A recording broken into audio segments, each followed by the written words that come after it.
రావణాసురుని యొక్క జీవితాన్ని గమనిస్తే ఆయన తప్పు పనులు చేయడంతో ఆగడు, ఇది తప్పు కాదని వాదిస్తూ ఉంటాడు.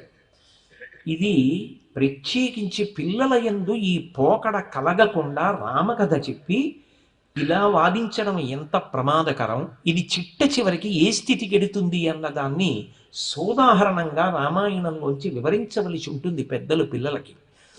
సీతమ్మను అపహరించి తీసుకొచ్చాడు, అశోకవనంలో బంధించాడు. ఆవిడ దగ్గరికి వెళ్ళి ఎప్పుడూ ఒక మాట చెప్తాడు, స్వధర్మో రక్షసాం భీరు సర్వధైవన సంశయ గమనం వా పరస్త్రీణాం హరణం సంప్రమధ్యమా అంటాడు. ఎందుకు నన్ను చూసి భయపడతావు? రాముడు ధర్మాత్ముడు, రాముడు ధర్మాత్ముడు, నా భర్త ధర్మాత్ముడు అంటూ ఉంటావు కదా. రాముడు ధర్మాత్ముడని నువ్వు ప్రేమిస్తున్న మాట నిజమైతే నేను కూడా పరమధర్మాత్ముడిని కదా అంటాడు. ఎలా పరమధర్మాత్ముడు రావణాసురుడు?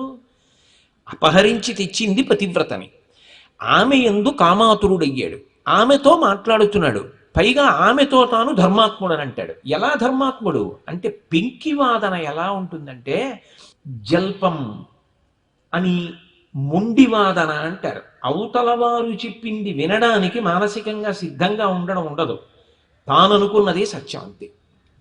ముందే ఒక నిర్ణయానికి వచ్చేసి నేను అనుకున్నది సత్యం, అవతల వారిది తప్పు.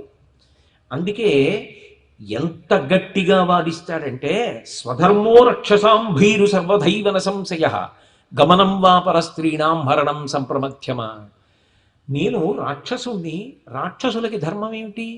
కంటికి కనపడింది నచ్చిన దాన్ని ఎత్తుకురావాలి, ఎత్తుకొచ్చి అనుభవిస్తే రాక్షస ధర్మం.